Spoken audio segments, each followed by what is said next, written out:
इकबाल का नौकर कहने लगा कि मैं सोया हुआ था अपने कमरे में, रात के 2, 3 या 4 बजे का वक्त होगा। अल्लामा इकबाल ने मुझे आके जगाया और मुझे फरमाने लगे कि मेरे एक मुअज़्ज़ज़ मेहमान आए हैं, तो उठो उनके लिए कहीं से ताज़ा लस्सी बनवा के लाओ।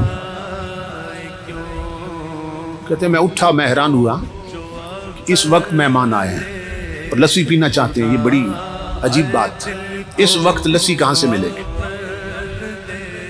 तो कहते हैं मैं किचन की तरफ गया, मैंने कहा बर्तन लेके तो जाता हूँ, निकलता हूँ, देखते हैं कहाँ से मिलती। तो इकबाल ने कहा बर्तन मैं खुद दूंगा।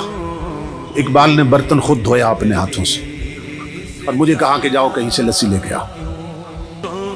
मैं बर्तन लेके घर से निकला और जब निकला तो मैंने कहा देखो तो सही मेहमान कौन आए। जब कमरे में झांका तो रोशनियों से मिलता जुलता एक इंसान बैठा था, जिसके चेहरे पर नूर की बारिश हो रही थी और जिसके चेहरे की चमक ने कमरे को मुनव्वर कर दिया था। कहते हैं मैं बाहर निकला, आंखें मलता जा रहा था, इस वक्त लस्सी कहां से मिलेगी। तो जब गली के कोने पे पहुंचा ना, मोड़ पे, तो वहां देखकर हैरान हो गया कि एक बाबा जी बैठे हैं खोखा बना के और लस्सी बना रहे हैं। तो मैं हैरान हुआ कि ये रातों रात खोखा का यहां से कैसे बन गया और ये खोखे वाला बाबा कौन है। फिर दिल में खुशी भी हुई कि चलो काम करीब से हो गया, ये सुबह तहकीक करेंगे ये खोखा किसने बनाया और ये बाबा जी कौन है। तो मैंने उन्हें लस्सी के लिए कहा, उन्होंने ताज़ा लस्सी बना दी मुझे। तो मैंने कहा कि पैसे कितने हैं?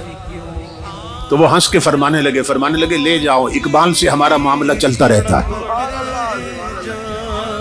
तो मैं हैरान हुआ कि ये बाबा जी इकबाल को भी जानते हैं। खैर मैं लस्सी लेके आ गया। इकबाल ने बर्तन मुझसे पकड़ा और अंदर मेहमानों को पेश।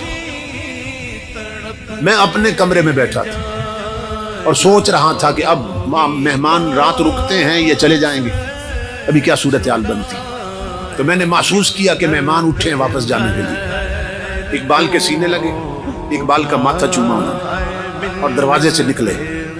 मैंने इकबाल को आवाज दी, मैंने कहा अल्लामा साहब मैं दरवाजे कुंडी लगा देता हूँ, आप आराम फरमाएं। कुंडी लगाने की बजाय मैं गली में चला गया। मैंने कहा देखो तो सही मेहमान इस वक्त आए थे कि कौन है, किधर जाते हैं। तो इकबाल का नौकर कहता है मैंने जब देखा तो अल्लाह की इज्जत की कसम उन्होंने एक कदम उठाया इकबाल के दरवाजे से और दूसरा कदम गली के आखिरी कोने में रख दिया और गायब हो गए। मैं पीछे भागा, मैंने कहा ये इतना लंबा कदम जिस्मानी नहीं हो सकता, ये कोई रूहानी कदम उठा। पीछे भागा, जब गली के मोड़ पे गया तो हैरान हो गया, न बाबा न खोखा न खोखे वाला, मेहमान भी गायब, खोखा भी गायब, बाबा भी गायब। मैं पलट के आया, मैं इकबाल के कदमों पे गिरा। मैंने कहा कलंदर लाहौरी खुदा के लिए मुझे बता ये आने वाले बुजुर्ग कौन थे और वो खोखे वाले बाबा जी कौन थे। इकबाल ने कहा ना छेड़ मलंगना, जब अपना काम करो। मैंने कहा मेरी जिंदगी गुजरी है खिदमत में, खुदा के लिए मुझे बताएं कौन थे। इकबाल ने कहा मेरे साथ एक वादा करो तो बता देता हूं, मेरी जिंदगी में ये राज फाश नहीं करोगे।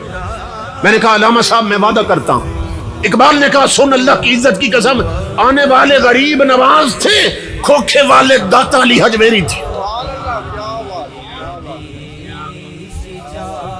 इसी पर इकबाल कहता है फना कैसी बका कैसी, जब उसके आशना ठहरे, कभी इस घर में आ निकले, कभी उस घर में जा ठहरे। जो अल्लाह वाले बन जाएं, अल्लाह से लो लगा ले, हुजूर के गुलाम बन जाएं, मौत भी उन्हें मार नहीं सकती, उनकी कब्रें भी जिंदा रहती हैं।